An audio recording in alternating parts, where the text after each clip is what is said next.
We started working on the country album in April of 1970 at Wally Hyder's on Selma and Cahuenga. And Sunflower didn't come out until August 31st of 1970. So it was really towards the beginning. Well, actually, it was towards the middle. They had started working on Sunflower, or what would become Sunflower, in January of 1969, which was about 5 months before I rejoined the group in June. They had started it then. There was a lot of songs that were not finished. There were a lot of songs that Warner's would ultimately reject. And by the time they finished it in its form, in its final release form, it was August 31st of 1970. So we're now back to April of 1970. I got a call from Diane Ravel, if I recall, and she said, Brian wants to talk to you. And I went out to the house and talked with him, and he said, do you want to do a country album? And I was like, well, hadn't crossed my mind, you know. I mean, it kind of sounded fun. But, and I was wondering, well, why, you know, and looking back now, you know, some 40 years later, I think one of the reasons was he wanted to be back in charge again. He wanted to be the old Brian in the control room, calling the shots, and I think that was one of the reasons for it. Now, I didn't know that at the time. I'm just realizing that many years later. But when it was funny because we would go out on tour in the very, very early days, and we're talking about 1963, 1964, really 63, when I would literally pick them up in my folks' 54 station wagon, and we'd load equipment into the car by ourselves, no roadies at all, you know, just the five guys, and we'd go to these gigs, you know, and maybe get one rent-a-car, and we'd all fit into between the rent-a-car and my folks' wagon. We'd all go down to do these gigs, and I would have a country station on, you know, KRAK radio in Sacramento, which was a 50,000 watt AM station. You could hear it for hundreds of miles.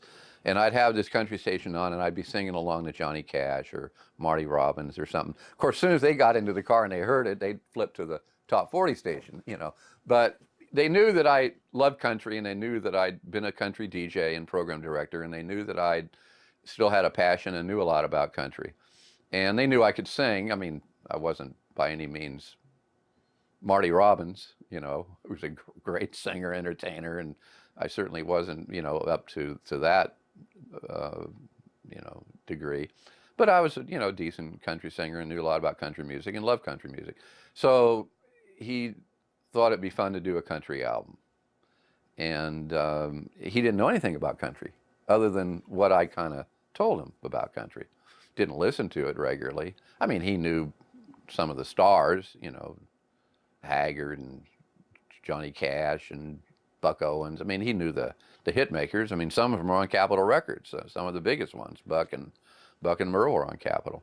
When it came to selecting the musicians, we used several of the Wrecking Crew, but really I was putting together guys that were playing on country records. I mean, I was putting together country session guys. A couple of them, like James Burton, played pop and country, but a lot of them were country musicians. J.D. Manis, who had been one of the Buckaroos in Buck Owens' band, was one of the guys. Gordon Terry, a great fiddle player. Bob Wooten, a great stand-up bass player, slap bass player. Glenn Hardin, who had spent time with the Crickets and would later go with Elvis in the big band. And well, in fact, he was with Elvis at that time. That was during the same time that Elvis had made his comeback at the Hilton International Hotel in Las Vegas, and Glenn was the keyboard player and one of the band leaders. You know, so he was involved. JB, James Burton, was in that group. So we were using, you know, those guys, and Brian knew James, but he didn't know many of the other players, and I think that was a little bit discomforting to him, because I think that once he got into the tracking, and he saw me taking more of a role as far as selecting materials, selecting musicians, putting that together. And I think that he realized that he might have been a bit of a fish out of water, so to speak. I don't think it was really accomplishing the end result that he had hoped for, per se. Um, Very, very proud of the music, very, very proud of the tracks. Um, it will probably never see the light of day, even though I still have the multi-tracks. You know, there's so many other things going on in my life now, you know. I'm 67 years old. It's not time to start my recording career or kickstart my recording career. Um, but at the same time, there's some great tracks, some great songs.